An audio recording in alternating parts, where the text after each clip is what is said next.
পাকিস্তানের বেলুচিস্তানে চলমান বিচ্ছিন্নতাবাদী সহিংসতা ও নিরাপত্তা অভিযানের উত্তপ্ত পরিস্থিতির মধ্যেই নতুন করে আলোচনার কেন্দ্রবিন্দুতে এসেছে সশস্ত্র সংগঠন বেলুচ লিবারেশন আর্মি বা বিএলএ এর নারী শাখা। সংগঠনটি এবার প্রকাশ করেছে তাদের নারী কমান্ডার এবং নারী যোদ্ধাদের অংশগ্রহণে তৈরি একটি ভিডিও চিত্র, যা নিয়ে ইতোমধ্যেই তীব্র প্রতিক্রিয়া তৈরি হয়েছে।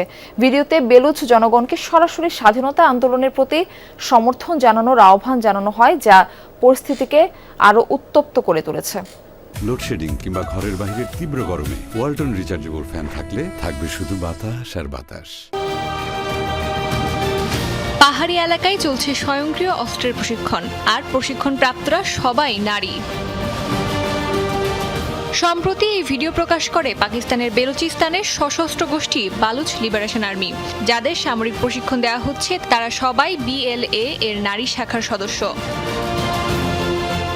ভিডিওতে প্রশিক্ষণের নেতৃত্বে শাইনাজ বেলুচ নামের এক নারীকে দেখা যায়। বিএলএ এর নারী শাখার প্রধান কমান্ডারের দায়িত্ব পালন করছেন তিনি। গেরিলা আক্রমণ ও আত্মঘাতী হামলার তালিমও চলছে সমানভাবে।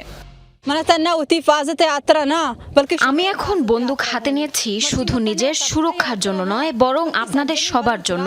আমি কোনো নির্দিষ্ট শ্রেণীর জন্য নয়, পুরো বেলুচিস্তানের মানুষের জন্য লড়ছি। তিনি অভিযোগ করেন বেলুচিস্তানে বেলুচ জনগোষ্ঠী দীর্ঘদিন ধরেই দমন পীড়নের শিকার হচ্ছে এবং তাদের সংস্কৃতি ও পরিচয় ক্ষতিগ্রস্ত হচ্ছে। একই সঙ্গে তিনি দাবি করেন সংগঠনের নারী সদস্যরা এখন শুধু অংশগ্রহণকারী নয়, বরং নেতৃত্ব ও কমান্ড পর্যায়েও গুরুত্বপূর্ণ ভূমিকা রাখছে।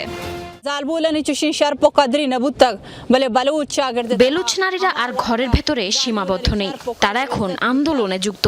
পুরুষের পাশাপাশি সশস্ত্র সংগ্রামে অংশ নিচ্ছে নারীরাও।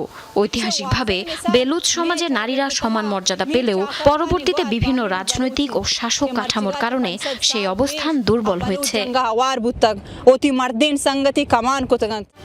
বিশ্লেষকদের মতে নারী কমান্ডারকে সামনে আনা বিএলএ এর প্রচারণা কৌশলের নতুন দিক নির্দেশ করতে পারে। এর মাধ্যমে সংগঠনটি তাদের বার্তা আরও বিস্তৃতভাবে ছড়িয়ে দেওয়ার চেষ্টা করছে বলে ধারণা করা হচ্ছে। বেলুচিস্তানে দীর্ঘদিন ধরেই বিচ্ছিন্নতাবাদী সহিংসতা, নিরাপত্তা অভিযান, গুম এবং মানবাধিকার লঙ্ঘনের অভিযোগ ঘিরে উত্তেজনা বিরাজ করছে। ফলে অঞ্চলটির নিরাপত্তা পরিস্থিতি আরও জটিল আকার ধারণ করছে বলে মনে করছেন বিশ্লেষকরা।